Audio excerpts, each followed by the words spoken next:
രാധ വരാ സമയല്ല. രാധേ രാധേ രാധേ കൃഷ്ണ ഞാൻ എന്തോരം നിന്നെ വെയിറ്റ് ചെയ്തെന്നറിയോ? അവളെ പാൽപ്പായസം ഉണ്ടാക്കി വെണ്ണ കുറുക്കി ഞാൻ കാത്തിരിക്കുവായിരുന്നു. നീ എവിടെയായിരുന്നു? ഇപ്പൊ നടുപിടിപ്പിച്ചത് നന്ദി രാധേ. നീ എവിടെയായിരുന്നു? പറ.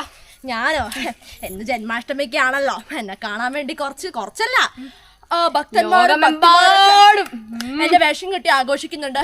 പിന്നെ കുറച്ച് ചുള്ളത്തിമാരെ നോക്കിയ സമയം കളയുകയായിരുന്നു.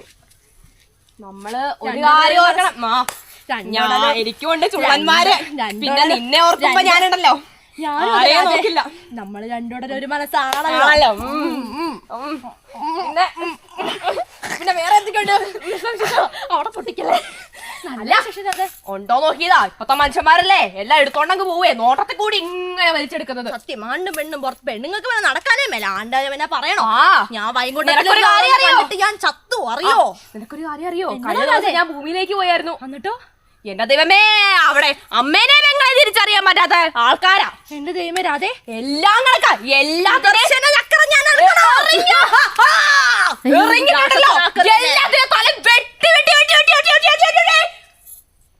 മാല ഉണ്ടാക്കി എന്റെ കഴുത്തിലിടണം. അയ്യോ ഭദ്രകാളി ആവണ്ട, ക്ഷമിക്കും. ഞാൻ ശിവനോടും ബ്രഹ്മാവിനോടും കൂടി ഈ കാര്യം ഒന്ന് ആലോചിക്കട്ടെ. എന്താ രാധനെ വിഷമിച്ച കാര്യത്തിന് ഞാൻ ഉറപ്പായിട്ടൊരു തീരുമാനം എടുക്കില്ല. എനിക്കറിയാം ശിവൻ ഉറപ്പായിട്ടും തൃക്കണ്ണ് തുറപ്പിക്കരുത്.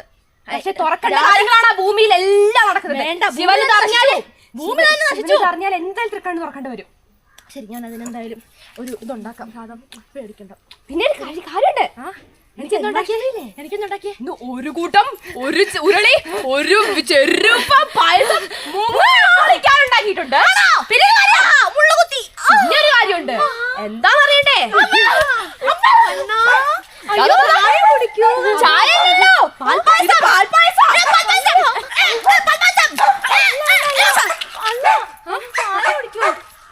ചായല്ലേ രാധേ? തോഴിയല്ല, യശോദമ്മയാണ്. അയ്യോ മാതാവ്.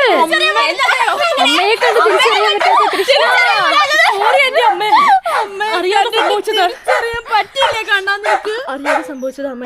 എന്നോട് ക്ഷമിച്ചാലും യശോദമ്മ. ഇത് യശോദമ്മയാണ്.